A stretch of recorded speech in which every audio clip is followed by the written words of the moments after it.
Good morning, my dear students. Today we are going to see the question answers of chapter 9. Exercise B. Answer the questions with the reference to context. Question 1. I can't find the school spoon anywhere, and it's brainstorm morning today. Question A. Who said these words? Who else were present at the time? The answer is Mrs. Square said these words. Mr. Warkworth Square and Nicholas Nickleby was present there at that time. Question B. Describe the speaker's appearance. Why did the speaker need the spoon? The answer is the speaker, Mrs. Square, wore her night clothes and an ancient beaver bonnet. This sentence is there in the second paragraph of page number 80. The second part of question B. Why did the speaker need the spoon? The answer is the speaker needed this spoon to give brimstone and treacle to the children of Dotheboys Hall. They have brimstone and treacle because they would always be ailing and giving a world of trouble if they did not have something by the way of medicine. So in order to give this medicine and the breakfast, Mrs. Square needed this spoon. This sentence is there in the second last paragraph of page number 80. The first line, last you can see a sentence starting with they have brimstone and treacle. Question number C. What happened on brimstone morning? What, according to Mrs. Square, was the purpose of it? What was the real reason for giving it to the boys? First of all, we will see the first question. What happened on brimstone morning? The answer is in page number 81, second last paragraph. Mrs. Square stood at the desk with a large basin of brimstone and treacle. Using an enormous wooden spoon, she served this to each boy, who gobbled it down in one go under fear of punishment. The second part of question C. What, according to Mrs. Square, was the purpose of it? The answer is in page number 80, second last paragraph, which starts with, let me tell you plainly, we don't do it just for the good of it. Mrs. Square said. You don't want to write this into copy. You want to start like, Mrs. Square said. They have brimstone and treacles because they would always be ailing and giving a world of trouble if they didn't have something by the way of medicine. Also, it reduces their appetite and is cheaper than breakfast and dinner.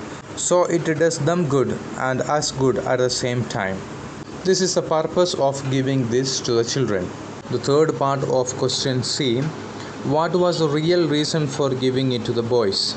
The answer is it reduces children's appetite and is cheaper than breakfast and dinner. So it does good for children and also to Mr. and Mrs. Square. In order to save money, they applied this idea. Question D. Why did the boys agree to have the mixture? The answer is they have the fear of punishment and this is the only food that they get. Extract number 2. This is the class in English, Spelling and Philosophy, Nickleby. Question number A. What method of teaching was followed in the school according to Mr. Squeeze? The answer is when a child learns about something, he goes and gets to know them. That's their style. And the deficiencies of Squeeze teaching methods were made up for by lavish punishments. Question number B. How did he demonstrate the method to Nicholas? Mr. Square demonstrated his style of teaching into Nicholas Nickleby by calling out students and asking the meaning of some words. Later, sending that child to do the same what that word meant to. And he explained, when he has learned some words, he goes and gets to know them. Question number C. Describe the classroom. The answer is in page number 81, third last paragraph. The first line itself. The windows stopped up with old copybooks and paper.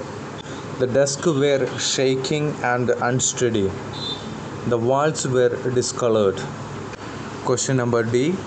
Why was Nicholas filled with dismay when he saw the students? The answer is in page number 81, third last paragraph. Nicholas felt dismay by looking at the people. They were dressed in odd, ill-fitting clothes. They were pale and haggard faces, boys of stunted growth, and others whose thin legs would hardly bear their stooping bodies. They were faces that told of young lives which from childhood had borne cruelty and neglect. These faces would have been handsome, but were darkened with the scowl of sullen, dogged suffering. Question E. What did Nicholas understand about the squeeze from this episode? Nicholas understand about the square that he took the money of these poor children and giving them nothing. No enough food, no enough care, and no enough education. For the luxury life of Mr. and Mrs. Square, they were looting the money of these poor children's parents and leaving them in cruelty and neglect. Context number 3. Touch that boy at your peril. I will not stand by and see it done. Question A. Who said these words and to whom? Nicholas Nickleby said these words to Mr. Square. Question number B. Who is the boy being spoken about? What had he done? The answer is the boy Smike is being spoken about. Smike was unable to face the Squee's torture, so that he ran away from that boy's home. Question number C. Why was he going to be punished severely? The answer is in page number 84, third and fourth paragraph. Soon there came a day when Smike, unable to face the Squee's torture any longer, ran away. He was found and brought back within 24 hours, haggard, wet and covered in mud. The works that Smike did would have cost the school 10 or 12 shillings a week in wage. Squeeze, who made several examples of all runaways, decided to punish Smike harshly. He was being punished harshly because he ran away from Boy's Hall and noted to do that again. Question number D. What made the speaker say these words? Describe what happened after this. The speaker, Nicholas Nickleby, said these words because Smike uttered a shriek of pain by receiving the punishment from Mr. Square. Then Mr. Square, enraged, struck him across the face with his cane. All Nicholas' rage and scorn broke loose then. He was angry as much for Squee's cruelty towards his wards as for what that man had done to him. He sprang upon the schoolmaster, snatched the cane from him, and threshed his fury upon the man until he roared for mercy. This answer is there in page number 84, 5th, 6th and 7th paragraph. Question number E. What role did Mrs. Square play in this scene? Was it of any help? That answer is in page number 84, second last paragraph. Mrs. Square, with many shrieks for help, hung on the tail of her husband's coat and tried to drag him away, but to no avail. Eventually, Squeeze lay prowled on the ground, stunned. That did not help Mr. Square to escape from the punishment of Nicholas Nickleby. So it was of no help.